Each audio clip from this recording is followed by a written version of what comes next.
25 কোটি টাকা নিয়ে গেছে আসিফ মাহমুদ এবং হাসনাত আব্দুল্লাহ। তার মধ্যে 15 কোটি নিয়ে গেছেন আসিফ মাহমুদ, আর 10 কোটি নিয়ে গেছেন হাসনাত আব্দুল্লাহ।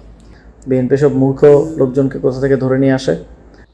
যিনি এই কুমিল্লা জেলা পরিষদের প্রশাসক, যিনি বক্তব্য দিয়েছেন, তিনি এটা ক্লিয়ার করবেন, এবং তিনি যদি না করেন তাহলে আসলে এটা আমাদেরকে মানহানির জন্য কোনো লিগ্যাল ব্যবস্থার দিকে আসলে যেতে হবে। কারণ মানে অনেক এনাফ ইজ এনাফ, মানে প্রতিদিন এই ধরনের বক্তব্য, প্রতিদিন এই ধরনের বিষয় নিয়ে কথা বলতে হয়। বরাদ্দ সম্পর্কে কোনো ধারণা নাই, রাজস্ব খাত কোনটা, বিশেষ বরাদ্দ খাত কোনটা, তাদের নলেজের অভাবের কারণে আমাদেরকে এই জিনিসগুলো প্রতিদিন দেখা যায় ফেস করতে হচ্ছে, জবাব দিতে হচ্ছে।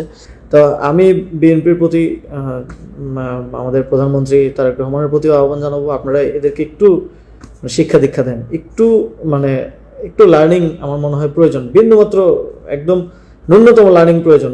কোনটা রাজস্ব খাত, কোনটা বিশেষ বরাদ্দ, এতটুকু যদি না বোঝে তাহলে এসব লোক দিয়ে আপনারা কি দেশ চালাবেন, কি জেলা চালাবেন, কি মানে এটা জাতি হিসেবে আমাদের জন্য অত্যন্ত লজ্জাজনক যে এরকম লোকেরা হচ্ছে এরকম গুরুত্বপূর্ণ জায়গায় তারা বসে আছে। 25 কোটি টাকা নিয়ে গেছে আসিফ মাহমুদ এবং হাসনাত আব্দুল্লাহ। তার মধ্যে 15 কোটি নিয়ে গেছেন আসিফ মাহমুদ, আর 10 কোটি নিয়ে গেছেন হাসনাত আব্দুল্লাহ।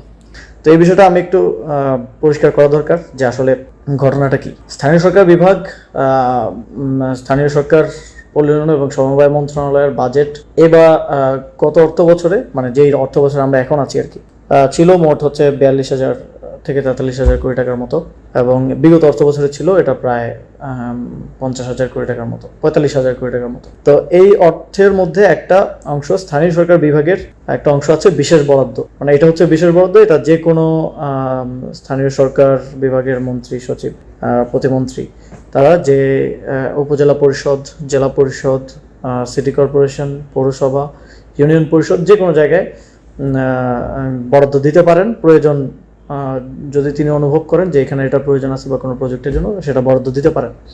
এর বাইরে তো সাধারণ বরাদ্দ আছেই। সাধারণ বরাদ্দটা সাধারণত প্রপোর্শনেটলি হচ্ছে ঠিক হয়ে থাকে। যেমন সাপোজ কুমিল্লা একটা জেলা, ফেনী একটা জেলা, কিন্তু কুমিল্লা জেলাতে উপজেলার পরিমাণ ফেনীর থেকে অনেক বেশি।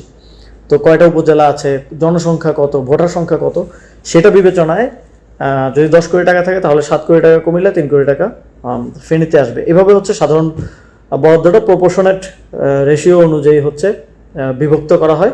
এবং এই সাধারণ বরাদ্দটা বরাদ্দের 5টা খাত টোটাল।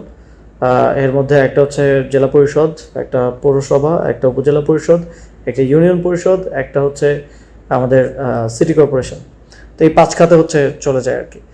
তো এটা হচ্ছে সাধারণ বরাদ্দ। এটা প্রতি বছরই নির্দিষ্ট বরাদ্দ থাকে, সেটা 4টা ধাপে আর কি, 3 মাস করে 4 বারে 4 কোয়ার্টারে এই টাকাটা অবমুক্ত করা হয়।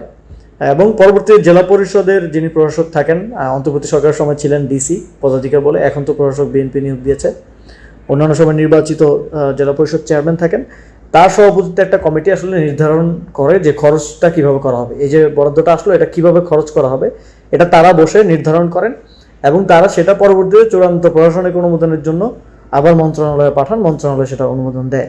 এই ক্ষেত্রে যেটা উনি বলছেন, প্রথমত উনি একেবারেই কাঁচা একটা মিথ্যা কথা বলেছেন, সেটা হচ্ছে রাজস্ব খাত থেকে কারো এলাকায় কোনো ধরনের বরাদ্দ নিয়ে যাওয়ার কোনো সুযোগ নেই। রাজস্ব খাতের নিজস্ব একটা বছরের শুরুতেই জেলা পরিষদ ঠিক করে নেয় সে কোথায় কতটুকু খরচ করবে, এবং কিছুটা হয়তো বাজেট থাকে জেলা পরিষদের যিনি চেয়ারম্যান থাকেন বা প্রশাসক আছেন এখন, তার সে ইচ্ছা মতো সে কোথায় খরচ করবে সেটার জন্য হয়তো কিছুটা থাকে, সেখান থেকে নেওয়ার কোনো সুযোগ নেই।